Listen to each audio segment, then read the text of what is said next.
जय हिंद, नमस्कार फ्रेंड्स। ज्योति क्लासेस में आप सभी का एक बार फिर से स्वागत है। हेलो दोस्तों, कैसे हैं आप सभी।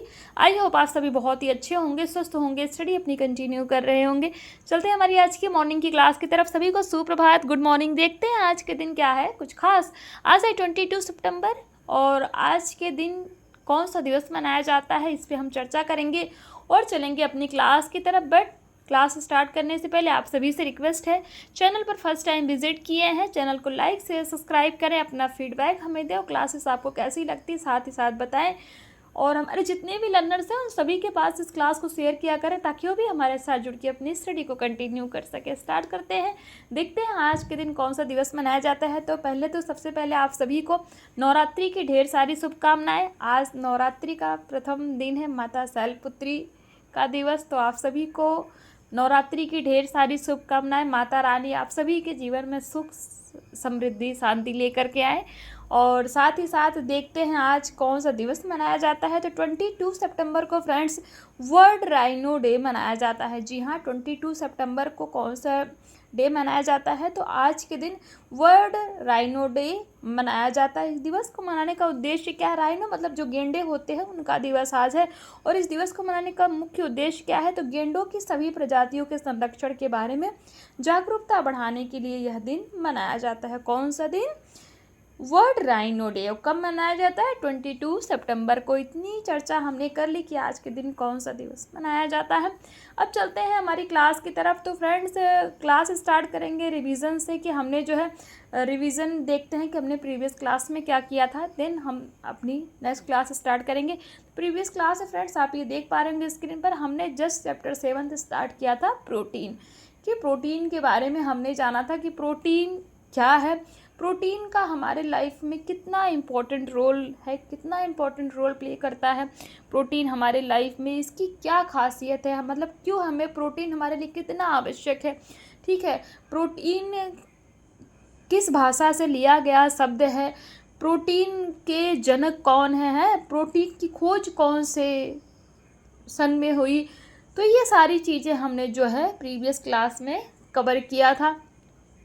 साथ ही साथ हमने प्रोटीन जो है शरीर में उपस्थित सभी तत्वों में से एक महत्वपूर्ण तत्व है, ये भी हमने देखा था। इसकी मात्रा भी हमने साथ ही साथ देखी थी। फिर हमने प्रोटीन में प्रमुख रसायनों का प्रतिशत देखा था, जैसे कि कार्बन प्रोटीन में कितना पाया जाता है, 50%, ऑक्सीजन 32, नाइट्रोजन में 16%, हाइड्रोजन में 7 और हाइड्रोजन ध्यान दीजिएगा 7%, सल्फर 3 और फास्फोरस 3 है। तो ये हमने देखा था कि कौन से तत्व में प्रोटीन की प्रतिशत मात्रा कितनी पाई जाती है। साथ ही साथ हमने अमीनो अम्ल पे भी चर्चा किया था। ठीक है, अमीनो समूह भी हमने देखे थे। जैसे अमीनो समूह में क्षारीय प्रकृति का क्या, अमीनो क्या होता है, क्षारीय प्रकृति का समूह होता है और प्रोटीन को क्षारीय गुण प्रदान करता है।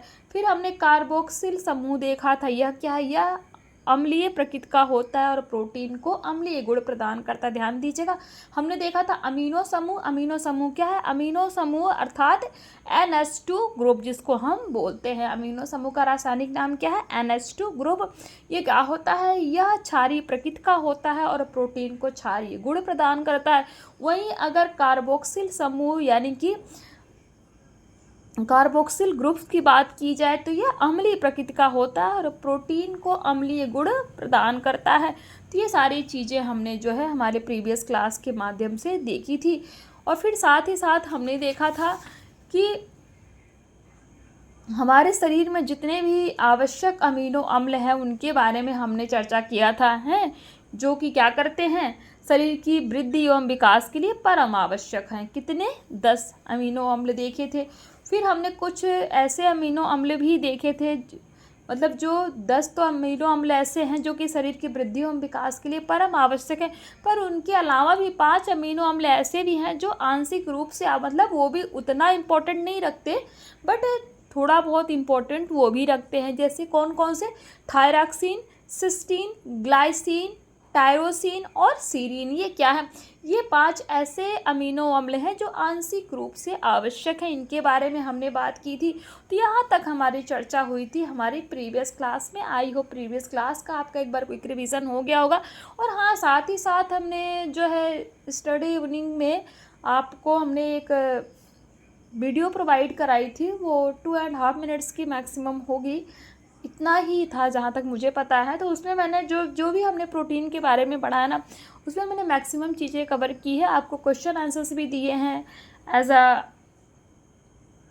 इवेल्युएशन के लिए अपने, तो आप देख सकते हैं। आई होप आपने उसको देखा भी होगा। 2.5 मिनट्स का शॉर्ट्स के माध्यम से मैंने आपको वीडियो प्रोवाइड कराई है, बहुत ही इंपॉर्टेंट है। वहाँ पे जा करके देखिए, बहुत ईजी लैंग्वेज मैंने प्रोटीन को आपको, जो हमने यहाँ पे पढ़ा वो सारा ही मैंने आपको एक्सप्लेन किया। तो आप चाहें आप उसको भी देख सकते हैं, अगर ये बुक्स से थोड़ा समझ में ना आ रहा हो।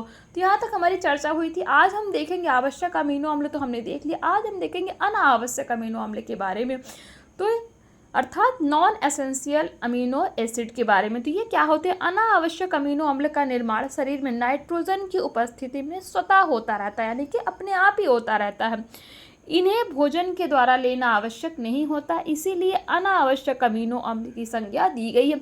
इनको अनावश्यक अमीनो अम्ल अर्थात नॉन एसेंशियल अमीनो एसिड क्यों कहते हैं? क्योंकि इनका निर्माण हमारे शरीर में स्वतः अपने आप ही होता रहता है। इनको प्राप्त करने के लिए हमें किसी भोजन की आवश्यकता या फिर किसी भी खाने के पदार्थ की आवश्यकता नहीं होती, इसीलिए इनको अनावश्यक अमीनो अम्ल कहा जाता है। ये अमीनो अम्ल ना तो शरीर में नई कोशिकाओं एवं तंतुओं का निर्माण करते हैं और ना ही क्षतिग्रस्त तंतुओं एवं कोशिकाओं की मरम्मत करते हैं। अनावश्यक अमीनो अम्ल देख लीजिए कितने हैं। तो एक है aniline, number 2 hydroxy proline, number 3 proline, number 4 aspartic अम्ल। ओके, तो ये क्या है? अनावश्यक अमीनो अम्ल। आपको इनके भी नाम पता होना चाहिए। ऑस्बर्न एवं मेंडल ने चूहों पर प्रोटीन से संबंधित अनेक प्रयोग किए और यह परिणाम निकाला। किसने? ऑस्बर्न एवं मेंडल ने क्या किया? चूहों पर प्रोटीन से संबंधित प्रयोग किए और उसका परिणाम क्या निकला? परिणाम यह निकला कि जब चूहों के आहार में केवल केसीन दिया गया तो उनकी वृद्धि सामान्य रही। क्या? केसीन दिया गया। नंबर 2, जब चूहों को गेहूं का प्रोटीन यानी कि ग्लिसरीन दिया गया तो उनकी वृद्धि अवरुद्ध हो गई, अर्थात रुक गई, परंतु वजन में कोई खास परिवर्तन नहीं आया। नंबर 3, जब चूहों को केवल मक्का का जीन प्रोटीन दिया गया तो पहले क्या हुआ? उनके वजन में निरंतर कमी आई और बाद में उनकी मृत्यु हो गई। कब? जब चूहों को केवल मक्का का जीन प्रोटीन दिया गया। ध्यान दीजिएगा, ऑस्बर्न एवं मेंडल ने चूहों पर प्रयोग किया। किसका? प्रोटीन से संबंधित। ठीक है, तो जब पहला प्रयोग उन्होंने किससे किया? तो उन्होंने केसीन दिया चूहों को। क्या दिया? केसीन दिया, जिससे उनकी वृद्धि सामान्य रही, मतलब उनके ऊपर कोई फर्क ही नहीं पड़ा। केसीन, आई होप आपको आवाज़ आ रही होगी, आवाज़ कट रही थी। तो केसीन दिए जाने पर उनकी वृद्धि पर कोई फर्क नहीं पड़ा।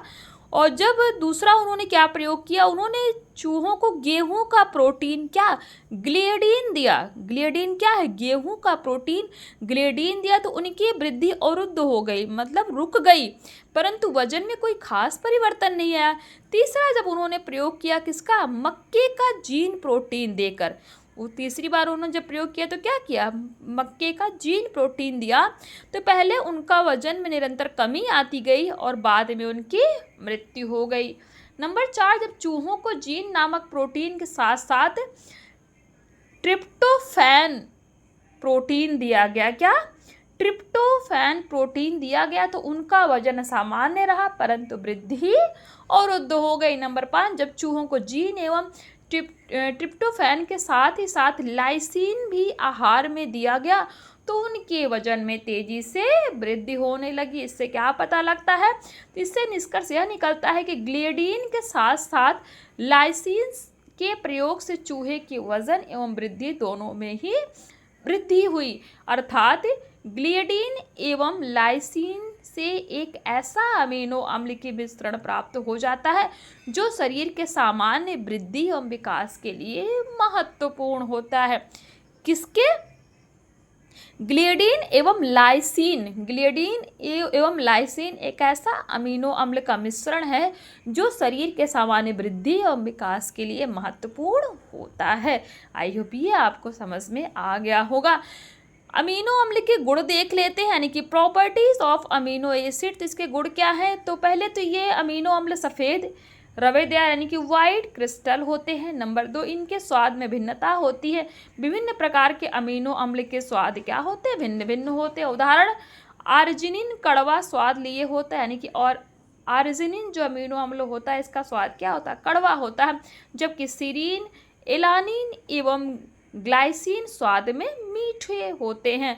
ल्यूसीन एवं ट्रिप्टोफैन स्वाद रहित, यानी कि जो ल्यूसीन एवं ट्रिप्टोफैन जो आपका अमीनो अम्ल है इसमें कोई स्वाद नहीं होता, ना तो ये मीठा, तीखा, ना कड़वा, कुछ नहीं, अर्थात स्वाद रहित होता है। नंबर 3, शिशुओं की वृद्धि एवं विकास के लिए हिस्टिडीन एवं आर्जिनिन आवश्यक है, परंतु प्रौढ़ों के लिए आवश्यक नहीं होते हैं। नंबर 4, कुछ अमीनो अम्ल का निर्माण शरीर में स्वतः होता रहता है, जबकि आवश्यक अमीनो अम्ल को भोजन के माध्यम से लेना आवश्यक होता है। अनावश्यक अमीनो अम्ल का निर्माण शरीर में स्वतः होता रहता है। तो अमीनो अम्ल विभिन्न प्रकार के होते हैं। ठीक है, अमीनो अम्ल विभिन्न प्रकार के होते हैं जैसा कि हमने देखा। तो ये तो हमने अमीनो अम्ल के बारे में जाना। आवश्यक अमीनो अम्ल और अनावश्यक अमीनो अम्ल। आवश्यक अमीनो अम्ल में हमने 10 तरह के देखे। ठीक है, वो 10 कौन है? Histidine, leucine, number 3 isoleucine, number 4 lysine, number 5 arginine, number 6 methionine, number 7 threonine, number 8 phenyl alanine, number 9 valine तथा नंबर 10 क्या है? ट्रिप्टोफैन। ये क्या है? ये आवश्यक अमीनो अम्ल है जो हमें कहाँ से प्राप्त होते हैं? भोजन के द्वारा प्राप्त होते हैं।